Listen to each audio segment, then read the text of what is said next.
We good. All right, so joining me now is tournament organizer Justin Baisden. Justin, we've just completed the Fight for the Six final defense. How do you feel the series have gone overall? I was blown away by the series. You know, it's like when we started, we had a solid tournament, and we didn't know where it was going to go, but we knew we were going to build on it. And then month after month after month, we've built on our numbers. We've built on like the strength of play. You know, there's been so many like twists and turns. The fact that no one person repeated during this series was shocking to me. Right. You know, we had so many like great young talents come through. Orange Man won today. Like he's 19, 18, 19 years old. You know, had a very strong showing at East Coast Throwdown. And, you know, we had Count Black coming out of the first one. Like, these are guys, and, like, Chirithia is one. And these are guys that you see them, and they're always strong, but they've never elevated their game to the point where they've overcome. And these are large fields. These are, you know, 80 people coming through, and they've overcome these significantly large fields. So, like, I couldn't be happier in that regard. And just the strength of play, the strength of numbers. You know, Red Bull has been so good to us in terms of just, like, providing their support. You know, the Proving Ground Series has been amazing for Toronto. It's been amazing for Ontario. It's been amazing for Canada. You know, so I could not be happier. Now, this tournament, you'd say that represents a step up from the average tournament taking place in Toronto. What do you think the future is now that we've upped our community level a bit? Do you think that we're going to we're going to be able to continue this sort of height of tournament? What do you think the future is? I think that the bar has been set at this point. Between the Proving Ground Series and Canada Cup as well, these are very large tournaments with really talented fields. And I feel that, like, going to the end of this year and into 2017, assuming that Toronto is there for the next Proving Ground Series, the bar is going to be set just that much higher. We're going to have more resources at our disposal. But more than anything, you're going to have word of mouth. I'm a very big believer in that there's no greater promotion than word of mouth. You have 80 people that came through today for this tournament, and they all had a great time. I sat down and talked with a lot of players once things were like cooling down a little bit. They had so much fun. They had so much fun this time. They had so much fun over the last 3 events. You know, and you get to go back and you tell your friends who weren't here, you should have come down. You know, so like when the next Proving Ground Series comes up in 2017, if Toronto's greenlit for it, all those people that knew they missed out in 2016, they're going to be right there on day one, signing up, getting in here, elevating their game, and elevating their community as a whole. Now, you mentioned earlier about there being a lot of young blood that came out to represent in this tournament. Presumably that can only speak well for the Canadian FGC in a competitive sense. Yeah, absolutely. You know, like very young players. Orange Man today comes through, I believe, 18 or 19 years old. We have another strong player in Stephen Johnson. He goes by TOSF SJ. We had a young player that a lot of people are not aware of, and he came out of nowhere. It goes by the name of Brutus, the Zangief player. He's 16 years old. You know, and like players like that, they represent the future. You know, you've got another young crop coming up. They're going to force everybody that's older, that's been sitting on their laurels for a long time, to elevate or get overtaken by the next generation of player. You know, so I think it speaks volumes, not just for the growth of the FGC and for its future, but I think it speaks well for younger people as a whole are embracing the fighting game community as opposed to, say, going down a different esports path. You know, they see that there's opportunity here, they see there's a great community here, and they want to grow with it. Yeah. Now, I'm sure a lot of people are very appreciative for the work that you've put in to make this tournament happen. It's been a great success, and I'm sure the question on everyone's lips is, what's next for you? What can we expect out of you? Do you have a tournament in the lineup? So right now, shockingly enough, I'm actually going to look into some downtime. Right. I've had a very busy 2016. And so our streamer is shaking his head at us right now. I've had a very busy 2016, and I'm looking to create opportunities for the fighting game community. Coming into the end of this year, I'll be helping other tournament organizers on a scale-back means, though. You know, we have a large tournament coming up in London. We have a large tournament coming up in Buffalo. These are regions that aren't directly related to Toronto, but have been very helpful in contributing resources and players and like the tournament organizers have gone the extra mile for us. And I always feel that like your community can only grow if it's a two-way street. You know, so I'll be like diverting a lot of my time into promotion for their tournaments. Right. You know, and then on top of that, we've got like the granddaddy of them all. We've got Canada Cup coming up over Halloween weekend. That is just the monster. You know, as amazing as like the Proving Ground series has been, and we've drawn such strong players. Now you have the truly global presence that is going to be coming in after that. And I'm going to be right there at the forefront, being able to assist that staff in any way that I can, and just coming to like promote the Canadian fighting game community as a whole. And that'll be my 2016. 2017, it's a slightly different story. I'm going to be waiting for a green light for Proving Grounds. If that does prove to be the case, I'll be pulling all of my resources down that path. If it doesn't prove to be the case, then I go right back to what I was doing before. Look for companies that want to invest their time, invest their resources into the Canadian fighting game community, and broker opportunities for these players to continue to elevate themselves on an international level. It's interesting. You were mentioning promotions for our scene. I would presume that one opportunity to promote would be what has been the purpose of this tournament, to find somebody to go out to represent at Santa Monica. Yep. How important do you think it is now that our winner, Warrant Van, goes and represents Canada in a positive light? How influential do you think that could be? I think with every win that Van takes at Battlegrounds, it elevates this country as a whole. You know, it's one of these spots where a lot of U.S. players, to use the slang, a lot of U.S. players sleep on Canada. You know, and we have so much talent right across the country, but especially in Quebec and in Ontario. And One Up Van has been an integral part of our scene for the last few years. He's been a dominant part of our scene in the last few years, but is only recently starting to travel. He had a very good showing at Evolution. He had a very good showing at the East Coast Throwdown recently as a tune-up for Rebel Proving Grounds. And now he has an opportunity at Battlegrounds to show everybody that the Canadian fighting game community is not to be slept on. He's going to show them that he's a very strong player. And I personally believe he has every tool in that toolkit to be able to win the Battlegrounds tournament. Now, speaking of players, one of the biggest movements that's really happened over recent years in the FGC, we've seen the rise of sponsorships for players.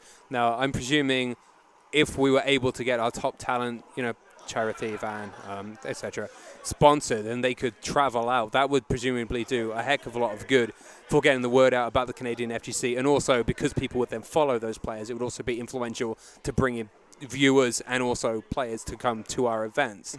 How important do you think that sponsorship situation could be?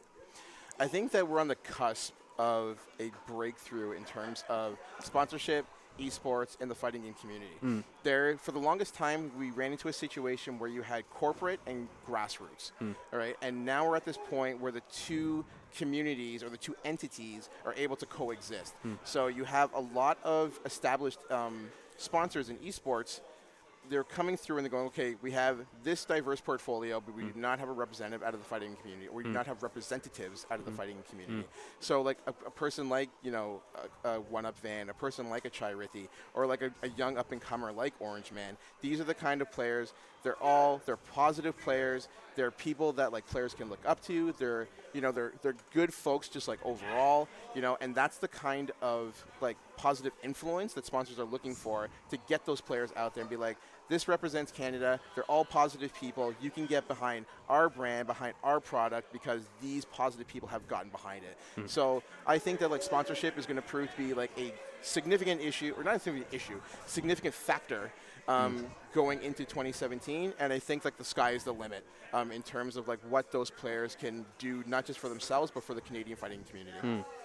You were speaking just a moment ago about how you feel it's very important that each of our scenes, whether that be Toronto and Hamilton or Waterloo or London, or even further afield, you know, Calgary's got a great scene in Edmonton, etc., that we work together. So I thought maybe you might want to take a moment to maybe give a shout out to some of the tournaments that you might be working with or that you might be attending.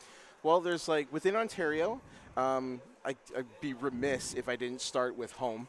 Right. You know, Super One Up Games has been an amazing place for growth over the last few years.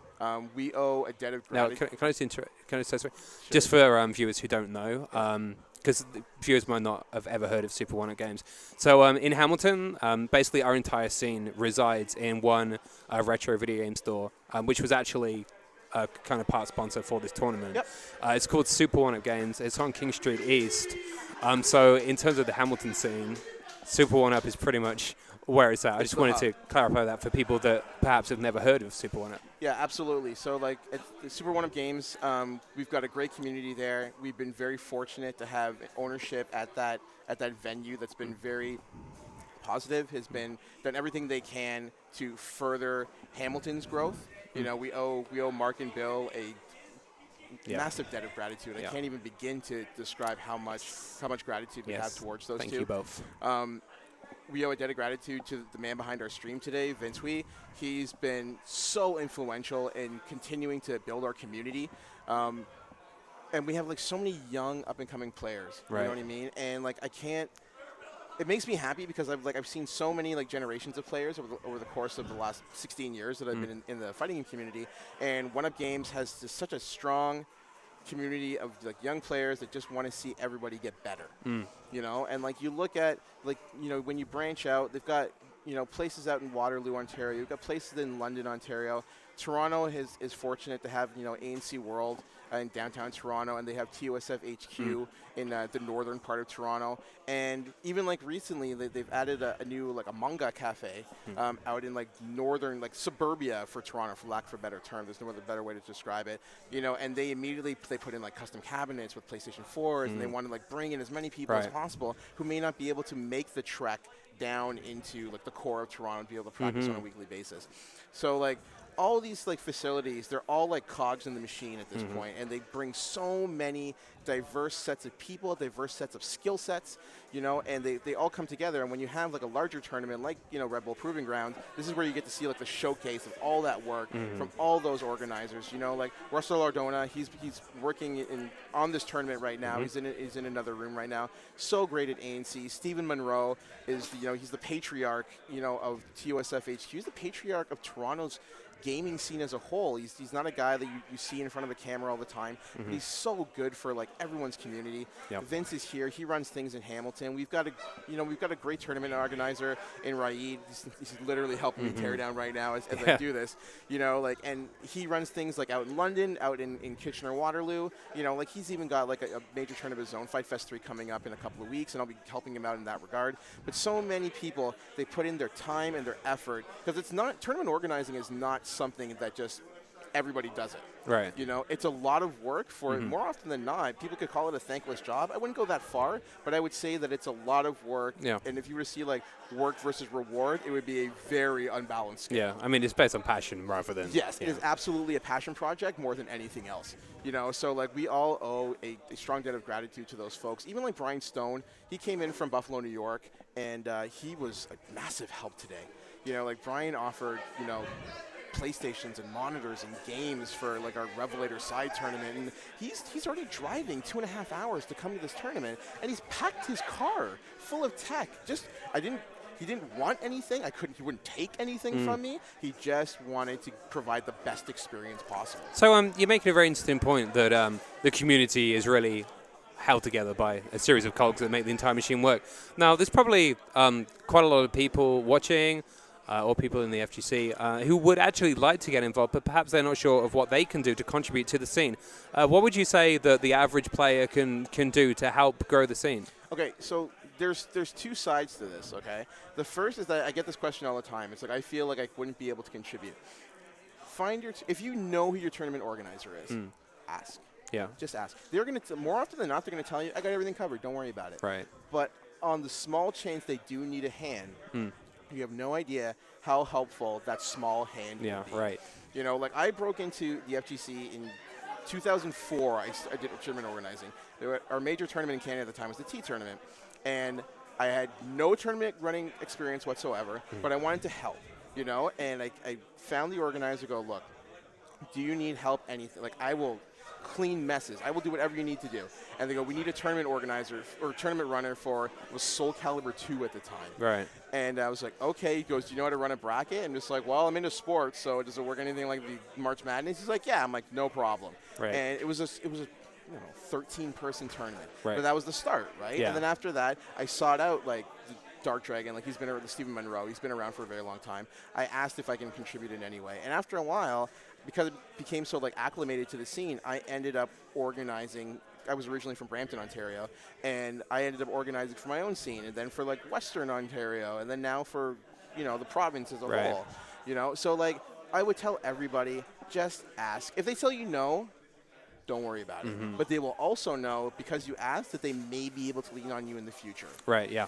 But aside from that, if you want, the best thing you can do for your scene is just create a positive experience for everybody around you. If you sit down and you sit beside someone who you've never seen before, they're probably new and they probably are feeling a little apprehensive about the entire experience. Yeah, absolutely. They may feel intimidated, because there's a lot of small cliques, so you don't know who you can talk to. Maybe they don't know if they can jump in on a game or not. Right. So a lot of times I'll pop by if I see a face that I don't know, and I go, are you waiting for a while? He's like, well, they're still playing. I go, just tell them you got next. And be like, well, I don't want to be rude. I go, no, just tell them you got next. Because like that is how it starts. That's how it was in the arcades back in the day. Yep. You put a quarter on your machine, and that's what it is now. It's like there's nobody out there that's going to tell you no. They're just gonna be like, okay, and you'll sit down, introduce yourself. It's just like walking into any social setting. Right. Sit down and be like, hi, I'm Justin. Hi, I'm Paul. And this is how all bonds start in the FGC. Because after that, you already have the biggest hurdle in a social construct, and that's having something in common. You have the game in common. It just takes something to say hello, and go forward from there. Right. Yeah. I think we're about ready to wrap up here, are we? Is there anything else that you would like to cover? Yeah, absolutely. I want to thank everybody for coming out to Red Bull Proving Grounds Fight for the Six. We had an amazing event, great players. I want to thank our sponsor first and foremost. Red Bull has been so good to the Canadian fighting game community. We look forward to working with them again in the future if at all possible. I want to thank TOSF HQ, ANC World, Toronto Top Tiers, and Super One Up Games. They have been huge in providing us with equipment and with just resources as a whole. This tournament doesn't just run on like one person. It runs on a ton of people. It's like you cannot just like, it doesn't run on just one guy. Everyone contributes, and this is why we have the experience that we have. I want to thank my team. Come on in for a second. I want to thank my team. My two commentators right here. Hey. These two are beasts. I sought them out from day one. They've done an amazing job. I cannot thank these two enough. Sadly, Bus is not here for me to thank them, but these two have been amazing. I'm looking forward to working with them again, if at all possible. My streamer, RXS, I always call him the Stream Supreme. He is always at the forefront of providing a strong presentation for everybody. And then we've got our runners. Mike Amato came in here today and did an amazing job. He's running our Third Strike tournament. I think it's just wrapped up. Did Chai-Rithny win? Yeah. Okay, Chai-Rithny won. As expected. Mike Amato has done an amazing job. I want to thank Quinn Fapiano. He couldn't be here today, but he did a great job last month. And Marcel D., he is around here somewhere. Marcel is not staff. He is a friend who has gone way above and beyond to help out in making a streamlined process for everybody. And last but not least, you'll never see him because he hates cameras, but Vanny is right there, and Vanny has been a close friend of mine for the last 14 years. He is the guy that people come to me like, oh, Nagata, you ran the best tournament. No, I didn't. He ran the best tournament. I'm in front of a mic, and him and Marcel are up there telling me exactly when a match is done, what station I can have, and it keeps this thing flowing. I cannot thank Vanny and Marcel enough. Those guys have just been amazing. So this staff as a whole, I could not be happier with them. I can't thank them enough, and I look forward to working with them again if Red Bull Proving Grounds.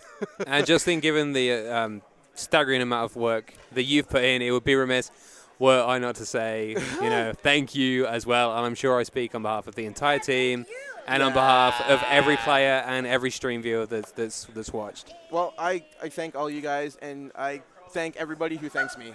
All I really want out of this experience is to grow our community. I've only wanted that for the last 16 years that I've been in the fighting game community, and I look forward to seeing further growth in the future.